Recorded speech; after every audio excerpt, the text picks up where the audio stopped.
Hello अस्सलाम दोस्तों, सर्वेच encyclopedia में आपको खुशामदीद कहते हैं। दोस्तों, आज का हमारा लेक्चर नंबर 26 से वैक्सीनेटर्स जॉब्स के प्रिपरेशन के हवाले से हम 25 लेक्चर पहले से ही अपलोड कर चुके हैं। तो आज का लेक्चर भी बहुत इंपॉर्टेंट है। इससे पहले अगर आपने मेरे चैनल सर्वेच एनसाइक्लोपीडिया को सब्सक्राइब नहीं किया तो सब्सक्राइब कर ले, ताकि मेरी जो भी वीडियोज़ हैं आप तक पहुँच सके। तो लेक्चर नंबर 30 के बाद हम एक मॉक टेस्ट दूसरी लेंगे, जिसमें आपको IQ और वैक्सीनेशन के कंप्लीट सवाल होंगे। तो उसके लिए आप प्रिपरेशन करें, तो ताकि आपकी जो टेस्ट होगी वैक्सीनेशन की उसमें आपको आसानी हो जाएगी और प्रैक्टिस भी हो जाएगी। तो आइए आज के लेक्चर की तरफ चलते हैं। तो दोस्तों, आज के लेक्चर 26 की तरफ चलने से पहले मैं आपको एक बता दूं चीज़, जो लेक्चर नंबर 25 में हमने करा था पिछले लेक्चर में, उसमें एक मिस्टेक थी, वो मैं आपको बता दूं। ये हमारा लेक्चर नंबर 25 है। लेक्चर नंबर 25 में कौन सी मिस्टेक थी वो आपको बता रहा हूँ अभी, वो आप नोट कर लें, वो अपने पास लिख लें। तो लेक्चर नंबर ये 25 था, उसमें देखें ये EPI में पेंटावेलेंट वैक्सीन कब शामिल की गई थी। ये देखें इधर EPI में पेंटावेलेंट वैक्सीन कब शामिल की थी। ये इधर मैंने 2009 लिखा था, तो ये 2008 है। ठीक है, ये 2008 है। मैं इधर करेक्ट कर लेता हूँ, आप भी अपने पास करेक्ट कर लें। ठीक है, ये 2008 है। मुझे एक लड़के ने और एक गर्ल ने और एक बॉय ने भी मुझे बताया था ये कि ये 2008 है, और उसकी बुक भी मुझसे शेयर की है, जिसका नाम अमजद है। उसका मैं शुक्रिया अदा करना चाहता हूँ, और उसने मुझे कंप्लीट बुक भी दी है उर्दू वाली, वो भी मैं आपके साथ इंशाल्लाह आज शेयर कर दूंगा। जिसको भी चाहिए वो मुझे व्हाट्सएप पे टेक्स्ट कर दे, और ग्रुप्स में जो शामिल है उनको तो मैं वैसे ही शेयर कर दूंगा। तो अगर आप ग्रुप में शामिल नहीं हैं और आपको उर्दू वाली बुक चाहिए, वो बहुत फ़ायदेमंद रहेगी वैक्सीनेशन पोर्शन के लिए। तो वो अगर आपको बुक चाहिए किसी को भी, तो मुझे टेक्स्ट कर दे जस्ट एक अपने नाम के साथ, तो इंशाल्लाह मैं उनको दे दूँगा वो बुक। तो ये 2008 कर दी इधर EPI में। वो कहाँ से मिला मैं आपको वो भी बताता हूँ। देखें, ये उर्दू की बुक है। ठीक है, उसमें चैप्टर नंबर 3 के फर्स्ट पेज, ये चैप्टर नंबर 3 है वैक्सीन क्या है, उससे कब दिया जाए। उसके पहले पेज पे देखिए चैप्टर नंबर 3 के ये लिखा हुआ है, नोट साल 2008 में हुकूमत पाकिस्तान ने EPI प्रोग्राम में पेंटावेलेंट वैक्सीन जो कि 5 वैक्सीनों का मरकब है को मुतारिफ़ कराया हुआ है। मुतारिफ़ करा मतलब इंट्रोड्यूस कराया। ठीक है, तो ये इधर लिखा हुआ है, तो आप अपने पास करेक्ट कर लेंगे। क्या करेक्ट करेंगे कि EPI प्रोग्राम में 2008 में दी गई थी वैक्सीन। ठीक है, ये एक पॉइंट आपको ये मैंने बताई नहीं थी लेक्चर नंबर 25 की। तो अभी चलते हैं लेक्चर नंबर 26 की तरफ। तो आज का लेक्चर नंबर 26 से वैक्सीनेशन की कितनी खुराक देनी चाहिए। अभी तक हम बहुत सारी चीज़ें वैक्सीन के बारे में पढ़ के आए हैं कि कोई भी वैक्सीन क्यों लगती है। ठीक है, पहला क्वेश्चन ये होता है कि क्यों लगती है, मतलब कौन से जरासीम की वजह से लगती है। उसके बाद आते हैं कि कितनी खुराक उसकी होती है, और दूसरा होता है कि कब लगती है, कितनी खुराक होती है, कब लगती है, वो इंट्राडर्मल होती है, इंट्रामस्कुलर होती है, ये भी सवाल आता है। उसके बाद ये भी सवाल आता है कि वो कितनी खुराक लगती है। ठीक है, वो 0.5 ml लगती है, 2 ड्रॉप्स लगते हैं, 1.5 ml, जो भी नंबर दिया गया हो, आपको क्वान्टिटी बताएंगे ml या cc में, तो आपको बताना होगा कि इतने अमाउंट उसका लगता है। ठीक है, तो डोज कितना होता है उसका सवाल होता है। तो अगर आपने ये चीज़ नहीं कवर की, तो ये भी आप नोट कर लें सारी चीज़ें आज की लेक्चर से। तो ये भी सवाल आ सकता है कि कितनी खुराक लगती है। तो दोस्तों ये देखें, वैक्सीन पहला में हम देखते हैं कौन सी है, BCG की कितनी खुराक लगती है। पहला सवाल है कि BCG की खुराक कितनी लगती है। ये मैंने शार्ट आंसर्स के फॉर्म में बनाए ताकि आपके लिए आसानी हो, और लास्ट में मैंने चार्ट भी बनाए और MCQs भी आपके लिए रखें। तो MCQs का भी मुझे जवाब दे दिया करें, ताकि आप भी लेक्चर को कंप्लीट सुने और मुझे भी पता चले कि आपने कंप्लीट लेक्चर सुना है। तो BCG की कितनी खुराक लगती है वो देखें, अमाउंट देखें वो कितना है। ये है 0.05 मिलीलीटर होगा या cc होगा, वो सेम है। मिलीलीटर भी कभी कहते हैं और cc भी कहते हैं। ठीक है, तो 0.05 ml ये बहुत अहम है, क्योंकि एक ही जो BCG है वो 0.05 है, 0.5 नहीं है, लेकिन 0.05 मिलीलीटर लगती है जब बच्चा पैदा होता है। उसके बाद क्वेश्चन देखें, रोटा वायरस वैक्सीन कितनी खुराक देनी चाहिए। तो रोटा वायरस वैक्सीन की देखें कितनी खुराक है, वो है 1.5 मिलीलीटर। तो ये चीज़ें आप नोट करते जाएं, आखिर में आप स्क्रीनशॉट ले लें, इसका लें आप, आखिर में जो मैं चार्ट शेयर करूँगा उसका भी ले सकते हैं, उससे भी आपको वही चीज़ मिल जाएगी। ठीक है, तो रोटा वायरस वैक्सीन की खुराक होती है 1.5 ml। उसके बाद है OPV की कितनी खुराक देनी चाहिए। तो OPV की जो खुराक होती है वो होती है 2 ड्रॉप्स, मतलब 2 कतरे। 2 ड्रॉप्स या 2 कतरे हम इसको कह सकते हैं। तो 2 कतरे हम पिलाते हैं बच्चों को जो भी वैक्सीन देते हैं। ठीक है, OPV मतलब ओरल पोलियो वैक्सीन। तो 9 किस्म की वैक्सीन है जो कि बीमारियों पे लगती है। तो आपको वो सब याद होनी चाहिए, ठीक है। IPV वैक्सीन की कितनी खुराक देनी चाहिए? आंसर देखें 0.5 ml मिलीलीटर। इसके बाद है निमोकोकल वैक्सीन की कितनी खुराक देनी चाहिए? निमोकोकल कौन सी है? ये PCV निमोकोकल कॉन्जुगेट वैक्सीन जो वैक्सीन होती है वो है।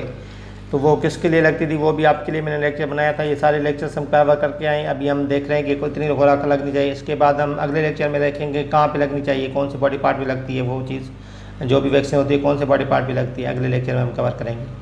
तो ये जो सारे लेक्चर्स है वो एम है। जो कुछ चीज़ें मैं नहीं करा पाऊँगा 30 लेक्चर्स तक, वो इंशाल्लाह मैं आपको शॉर्ट आंसर्स में या तो PDF में दे दूँगा, या तो हम इंशाल्लाह एक वीडियो बनाएंगे जिसमें बहुत सारे शॉर्ट आंसर्स होंगे। वो आपको उस वीडियो में से चीज़ें कवर हो जाएंगी बहुत सारी।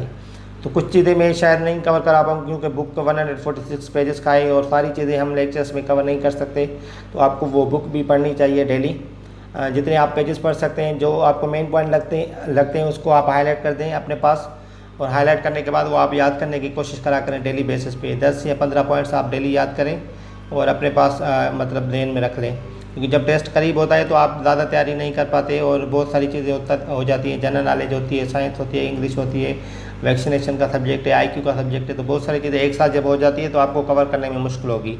तो अभी से अगर आप डेली के बेसिस पे 10 या 15 या चीज़ें कवर करते हैं, चीज़ें पढ़ते हैं रोज़, तो वो आपके लिए आसानी होगी जब टेस्ट आएगा। तो टेस्ट जो भी हो उसके आने का इंतज़ार नहीं करा करें पढ़ने के लिए। टेस्ट जैसे ही आप अनाउंस होता है और आप अप्लाई करते हैं, अप्लाई करने के बाद फ़ौरन आप पढ़ाई स्टार्ट कर दिया करें। तो ऐसे उसका ये फ़ायदा होगा कि आपको टाइम अच्छा मिलेगा और आपकी तैयारी अच्छी हो जाएगी। और अगर एक टेस्ट में आपका अच्छा उसको नहीं भी आता तो उसका कोई फ़िक्र नहीं है, उसकी अगली जो टेस्ट आप दे रहे हो तो उसकी तैयारी के लिए आपको फ़ायदेमंद होगी अगर आप अच्छे से तैयारी कर रहे हैं। तो तैयारी करते रहें, एक नहीं तो दूसरी टेस्ट में आप इंशाल्लाह पास हो जाएंगे और इंशाल्लाह आपके अच्छे रिजल्ट्स आएंगे। तो निमोकोकल की कितनी खुराक होती है? वो होती है 0.5।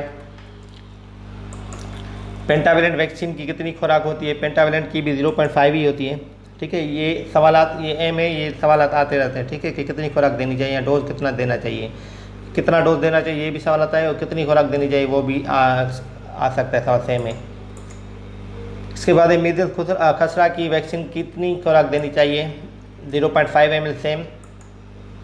TT का बेदर्द जहर की कितनी खुराक देनी चाहिए? इसको कहते हैं टेटनस टॉक्साइड, जिसको हम कहते हैं TT, इसको उर्दू में ये कहते हैं, ठीक है। उसकी कितनी खुराक देनी चाहिए? वो 0.5 ml है और ख़वातीन को लगती है। TT का टीका ख़वातीन को लगता है, पेंटावेलेंट का बच्चों को लगता है, ठीक है। और ये लास्ट में TCV की कितनी खुराक देनी चाहिए, जो कि उर्दू के बुक में नहीं है। ये TCV की खुराक है 0.5 मिलीलीटर सेम। तो ये 9 हमारी वैक्सीन हो गई। ये कितनी खुराक देनी चाहिए ये मैंने आपको बता दिया। मैंने आपके लिए एक चार्ट बनाया, ये आप अगर आप स्क्रीनशॉट ले लेते हैं, अपने पास सेव कर देते हैं, तो उसमें से आपको एक ही स्लाइड में ये सारी चीज़ें आपको मिल जाएगी, ठीक है। आइए उसकी तरफ चलते हैं। हाँ, तो ये देखिए, ये एक चार्ट है जो मैंने बनाया है आपके लिए। वैक्सीन की कितनी खुराक देनी चाहिए, उसमें वैक्सीन का नाम लिखा है मैंने और डोज लिखा है कि कितना, ठीक है। ये सारे वैक्सीन से, ये 9 वैक्सीन से आप याद करें कि जो हमारे 11 जो डिजीज़ हैं टारगेट डिजीज़ EPI की, उसमें 9 वैक्सीन अभी तक लग रही हैं, अभी लगती हैं जब बच्चा या ख़वातीन को एक, ये तो एक ख़वातीन को लगती है TT। उसके अलावा जो भी हैं 8 वैक्सीन वो बच्चों को लगती है, ठीक है। तो ये सारी वैक्सीन आपको याद होनी चाहिए। BCG 0.05 ml, rota virus 1.5 millilitre, OPV 2 कतरे या 2 ड्रॉप्स, IPV 0.5, ये सारी 0.5 है। तो ये आप 3 याद कर लें ऊपर वाली, देखें BCG, रोटा वायरस, OPV, ये आप तीनों का अमाउंट याद कर लें अच्छे से, ठीक है। तो ये 0.5 मिलीलीटर है और ये 1.5 है। CC भी आता है और मिलीलीटर भी आता है, ये आप याद करें। इधर CC भी लिखा होता है कभी कभी, क्यूबिक सेंटीमीटर, ठीक है। तो ये BCG 0.05 है और रोटा वायरस 1.5 मिलीलीटर है और OPV के 2 कतरे। बाकी जो भी वैक्सीन है वो 0.5 मिलीलीटर है। आपकी आसानी के लिए मैं बता रहा हूँ कि ये आप तीनों ऊपर याद करें, नीचे वाली 0.5 मिलीलीटर, सारी बाकी 0.5 मिलीलीटर है। तो पेंटावेलेंट भी 0.5 है, निमोकोकल भी 0.5 है, मीजल्स भी 0.5 है, TT भी 0.5 है, TCV भी 0.5 है। तो आपके लिए आसानी होती है जब आप रोज़ चीज़ें कवर करते हैं। तो अगर शुरू से आप मेरे लेक्चर सुनते आ रहे हैं और वो चीज़ें याद करते आ रहे हैं, तो इंशाल्लाह आपकी टेस्ट में सवाल आएंगे, और अगर वो आते हैं सवाल तो आप अटेम्प्ट कर लेंगे अच्छे से। और जो मैं वीडियो बनाऊंगा जिसमें मैं इंशाल्लाह कोशिश करूंगा 100 शॉर्ट आंसर रखूं या 50 शॉर्ट आंसर्स रखूं, उसमें मैं बहुत सारे टॉपिक्स को टच करूंगा इस बुक में से, तो उस बुक में से जो बहुत सारे टॉपिक्स को जब हम टच करेंगे तो थोड़ा मैं उसका बता दूंगा, उसकी डेफिनेशन क्या है या क्या है, उसको शॉर्ट आंसर्स में बताता जाऊँगा। कि हर टॉपिक के अलग से वीडियो बनाने से ये होता है कि वीडियोस बहुत सारी हो जाएंगी, आपके लिए कवर करना बहुत मुश्किल होगा और हमारे लिए भी टाइम में कोर्स करना मुश्किल हो जाएगा। मैं शॉर्ट आंसर्स बना रहा हूँ, अगर टेस्ट डिले होती है, अगर मई में होती है तो उसको मैं इंशाल्लाह बीच बीच में वीडियोस बना के वो टॉपिक्स भी आपके साथ अच्छे से डिफाइन करके वो क्लियर कर दूंगा, ठीक है। तो जब अगर मैं कुछ टॉपिक्स अभी कवर नहीं करा उसकी मैं शॉर्ट वीडियो इंशाल्लाह जल्दी बनाऊंगा, लेक्चर 29 में या 30 में बना लूँगा। तो इसके बाद है हमारे MCQs जो आपके लिए मैं बनाता हूँ डेली के बेसिस पे। MCQs का मकसद सिर्फ ये है कि आप लेक्चर कंप्लीट सुने और मुझे आंसर दिया करें। कंप्लीट लेक्चर सुनने के बाद ही आप आंसर अच्छे से दे सकते हैं अगर आपने पढ़ा नहीं हुआ, ठीक है। तो ये 2 क्वेश्चन थे आज के। खसरा की वैक्सीन का क्वेश्चन है और निमोकोकल का है कि कितनी खुराक दी जाती है दोनों की, ठीक है। तो उसका आंसर आपको मुझे बताना है कमेंट करके A B C D के फॉर्म में। तो ये ऑप्शन है आपके लिए 0.5, 1.5, 0.05 और 2.5 मिलीलीटर। तो इसका आंसर राइट कौन सा होगा ये आप मुझे बताएं। और अगर मेरे चैनल सर्वेज एनसाइक्लोपीडिया को सब्सक्राइब नहीं किया तो सब्सक्राइब कर लें। इससे आपको फ़ायदा होगा। फ़ायदा ये होगा कि डेली जो मैं लेक्चर्स अपलोड करता हूँ वो आप तक पहुँचेंगे और उसके बाद जो मैं अपडेट्स देता हूँ वो भी आप तक पहुँच जाएंगी, ठीक है। तो अगर मेरे चैनल सर्वेज एनसाइक्लोपीडिया आपने सब्सक्राइब किया हुआ है तो आप अपने फ्रेंड्स के साथ भी शेयर कर सकते हैं, स्पेशली उनसे जो कोई ट्यूशन फ़ीस अफोर्ड नहीं कर सकते, ठीक है। ट्यूशन फ़ीस कोई अफोर्ड नहीं कर सकता, कोई ग्रुप जो पेड ग्रुप्स हैं, जैसे हमारा भी एक पेड ग्रुप है या दूसरों का पेड ग्रुप है, उसमें फ़ीस होती है। तो वो लोग कुछ लोग ऐसे होते हैं वो जो अफोर्ड नहीं कर सकते। आप अगर देखते हैं आपके फ्रेंड्स अच्छे हैं और जिनको फ़ीस नहीं है या जो अफोर्ड नहीं कर सकते वो पढ़ने का शौक मतलब पढ़ना चाहते हैं, उनसे हमारा चैनल सर्वेज एनसाइक्लोपीडिया शेयर कर दें। इंशाल्लाह उनकी अच्छी तैयारी हो जाएगी। अगर हमें टाइम मिला तो हम GK भी कवर करेंगे इंशाल्लाह और साइंस भी कवर करेंगे उर्दू में।